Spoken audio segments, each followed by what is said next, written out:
Muito obrigado, Pai, por tudo que tem feito até aqui. Obrigado por nos ter trazido até este momento.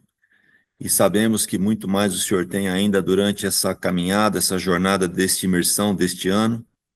Abençoa, Deus, aquele que vai trazer essa tua palavra, a tua ministração, Senhor, que estejamos atentos, que o teu Espírito Santo possa traduzir para os momentos de vida de cada um aqui, Senhor, e que possamos responder aquilo que tu tens. Glorificamos o teu nome por esta comunhão, em Cristo Jesus. Amém. Mas vamos lá, nosso tema hoje é justiça, né? A nossa maneira de ver justiça é maneira baseada em mérito, né? Então, boas ações são premiadas e más ações são castigadas. Isso é uma coisa inculcada em nós, né? Então, a gente age assim com os filhos, age assim com os nossos alunos, com os nossos subalternos, e nós esperamos também que as pessoas ajam assim com a gente. Nós somos incutidos desse tipo de justiça. Mas essa não é a justiça do reino de Deus. Não é a justiça de Deus. Então, quando a gente anseia alguma justiça desse tipo, pode parecer que é justo, mas não é, né? Tem uma neta que ela faz as comparações dela com os outros, ela trabalhou mais, trabalhou menos, tal, mas a frase dela fala, isso não é justo, né? Porque ela está perdendo, ela se comparou, está perdendo. A justiça do reino de Deus é diferente. Então, Jesus, ele fala assim, buscai primeiro o reino de Deus e a sua justiça. Então, tem uma justiça que ela é inerente, que ela é própria do reino de Deus. Porque se não tivesse uma justiça diferente que vem de Deus, ele não precisaria ter falado buscar o reino de Deus e a sua justiça. Bastaria dizer que é a justiça, né? E nós interpretamos a Bíblia, lemos a Bíblia com essa lente da nossa justiça, né? Então, o que é justo, o que não é justo, daí a gente vai entrando em dificuldades de entender muita coisa que acontece nos relatos bíblicos, né? A justiça de Deus, ela se baseia no amor, na misericórdia e no perdão. Então, Deus, diferente de olhar os méritos, ele olha pela misericórdia, pelo amor, pelo perdão. Desde o começo, como nós falamos lá que o homem foi criado em amor, que Deus é amor, né? Essa é a definição mais curta e mais definitiva de Deus. Deus é amor, então é assim que Deus age. Ele ama, né? E a graça de Deus, desse amor, ela está presente e ela não sofre oscilações. Deus não fica mais aborrecido ou menos aborrecido, Deus não ama mais ou ama menos. Então, que Deus agora está mais generoso depois da vinda de Jesus do que esteve antes, né? Não, Deus amava o homem antes do pecado, o homem pecou, Deus continua amando o homem, e Deus ama o homem hoje tanto quanto o amava antes do pecado, né? Então, esse amor de Deus, ele não tem oscilação, ele é perene, ele é sempre igual. Então, eu é que me coloco nessa base de justiça própria, de que às vezes eu faço alguma coisa errada para Deus, parece que Deus não está me amando. Ou então, se eu vou jejuar mais, se eu vou orar mais, parece que eu vou conseguir arrancar, obter mais amor de Deus, né? Não é assim. Deus ama sempre, né? E ela está à disposição sempre, seja no período da lei, ou no período da graça, enfim, né?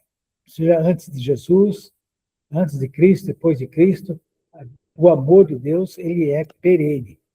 Ele não sofre oscilações. E nesse aspecto, Deus não é reticente, né, em perdoar. Nós ficamos considerando, será que a pessoa merece o perdão? Será que se eu perdoá-lo não vai fazer pior? não vai se acostumar, achar que eu sou muito mole, coisa assim e tal. Então, quando nós somos concitados a perdoar, a gente fica avaliando. Deus não. Deus, ele está pronto a perdoar. O que a pessoa vai fazer com esse perdão é outra história. Então, o Cordeiro foi morto desde a fundação do mundo, né? Esse é o versículo.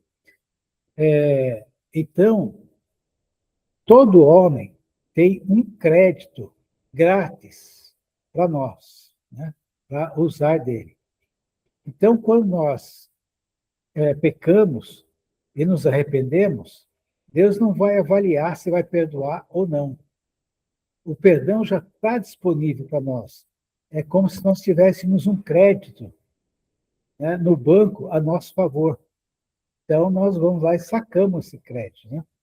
As misericórdias do Senhor são novas a cada manhã, esse crédito se renova sempre, todo dia, né? Então, eu erro e vou lá e faço um saque dessa misericórdia, desse amor, desse perdão de Deus. Ele está sempre disponível para nós, antes mesmo de nós pecarmos. E isso vai trazer para nós implicações, né? Talvez eu explicando um pouco isso, mas ajude a clarear mais, né? Então, Pedro, ele chegou para Jesus num ato assim, de grande altruísmo, de generosidade, e perguntou para Jesus: quantas vezes devo perdoar? Né? 70 vezes 7? Aliás, 7 vezes? Imagine você perdoar 7 vezes a pessoa, né? A gente perdoa uma, duas, terceira vez já está assim, perdendo a paciência para não perdoar mais. Mas Pedro, como era bonzinho, ele perguntou 7 vezes, está bom 7 vezes? Né?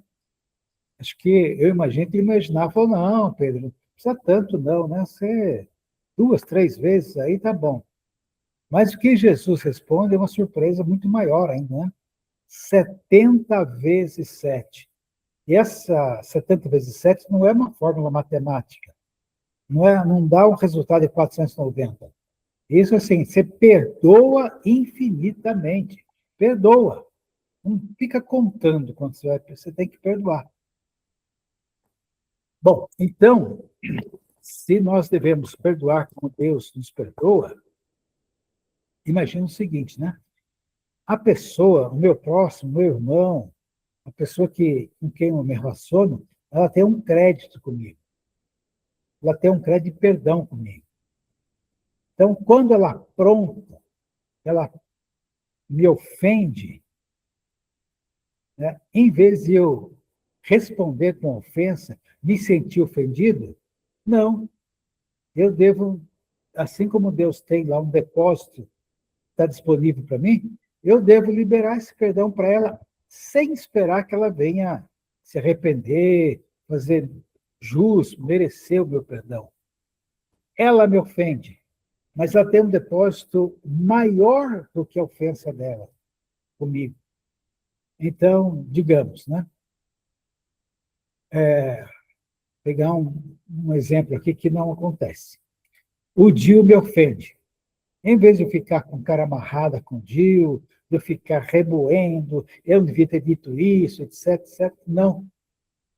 A hora que o Dio me ofendeu, eu tenho que ter o seguinte, né? Eu já tenho uma quantidade de perdão liberada para ele. Ele está simplesmente sacando aquilo que ele tem direito comigo. O perdão está disponível para ele. Então, perdoar, como nós oramos para que Deus nos perdoe como nós perdoamos, se a gente poder inverter isso, né? Se nós perdoarmos como Deus perdoa, é desse jeito. Né? Está disponível já o perdão. Então, essa implicação desse perdão que fica à nossa disposição, Deus espera que nós pratiquemos também, né? Daí vem de eu dar a outra face. Daí vem de eu poder andar a segunda milha, né? E de perdoar antecipadamente. Porque tudo isso não está baseado na justiça dos homens. Não está baseado no mérito, se o Dio merece ou não meu perdão. Isso está baseado na justiça de Deus, que é uma justiça de misericórdia, de amor, e Deus tem prazer em perdoar. Então, quando nós nos recorremos ao perdão de Deus, Deus fica feliz com isso. E a resposta dele é sim, estamos perdoados. Né? E aí, então, buscai o reino de Deus e a sua justiça. Tanto buscar a justiça de Deus para nós, como nós também praticarmos a justiça para o outro. Então, fico por aqui hoje e amanhã a gente vai conversar sobre o novo nascimento. Né? E quero adiantar que ele não está circunscrito a João 3, naquela conversa de Jesus com Nicodemos. Deus abençoe, gente.